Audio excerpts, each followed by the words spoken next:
I'm the dude. So that's what you call me, you know? That or his dudeness or duder or, El Duderino. Come back, Slotcar family, on another video on Slotcar Dude. Today we're gonna have a look at something completely different, which is a Carrera Go car. Now, Carrera Go cars have a scale of 1 to 43, and I wanted to test whether I can get a Carrera Go car without magnet by adding weight and using urethane tires to make it work in a proper way so that it's drivable. And if I can manage, I will come up with 4 of them to set up an IROC class for our club. The reason why is they're easy to get, they're cheap to get. There are aftermarket tires that fit perfectly, that are actually made for them. So the whole bundle is like cheap and easy to get set up. And let's have a look on what I did. I did change the screws to have a body float, a decent body float. In the rear, I used, I think it was a slotted screw and a scale out screw in front. The difference is the rear screw has a slimmer head, as you can see, and the front one fills the hole perfectly, which means there is movement in the rear, there is no movement in the front. I changed the front tires to O-rings. Why? There are no aftermarket front tires available. And with the O-rings, I can lower the front.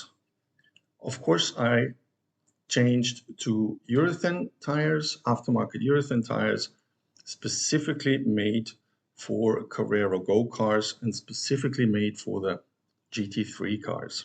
And I removed the magnet, as you can see here. It was a little brutal operation, I would say, surgery. As you can see, I simply removed the whole cage where the magnet used to sit in.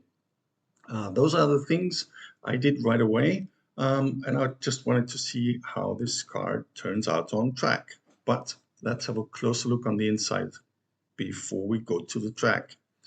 You can see the rear screw here on the left. It's a little longer, and again, it's got a smaller head so that there is movement allowed in the rear. Then I added stripes of lead on the outside. I had a piece of brass left that fitted perfectly in the middle. Here we've got the front screw. You can see it's a little shorter. Both of those body screws have threaded tops, which means the body float does work very easily with those cars. And it's very easy to set up by just unscrewing or undoing it 1 turn or maybe 2 turns. Here's a quick look at the front tire solution. Again, if the autofocus likes me, let's see. Not really at the moment. Give me a sec. Moving backwards, yeah. You can see that I added a simple O-ring. O-rings are easy to get in your, I don't know, Home Depot or whatever market you call them, or you've got around. They're quite easy to get in all different sizes. The weight setup as described and the removed rear magnet from the original car. Now there is one more thing that is important, or turned out very important to have a good body float, is to grind away a little plastic on the rear holder, on the chassis, on the hole. I grinded away a ring that was here before on the original chassis. I'll show you in the front. Just give me a sec to turn it around. Now, waiting for the autofocus or not. Hang on. Give me a little so that the camera can reset itself. There you go. You see that ring that I'm just describing here? I cut away on the rear post. I left it on the front post on purpose, which means I want the front rather to be a little more stiffer, and the rear part here that I cut away a little loose. That way I can set up the body float the way I want it to be. What it should be for my likings, I'll show you here. If you lift it, it'll drop down by itself. The screws are in. This is a perfect body float to me. Don't forget, personal preference. It just, when you lift it, the body drops down by itself without getting stuck anywhere, without any sounds. It just drops down.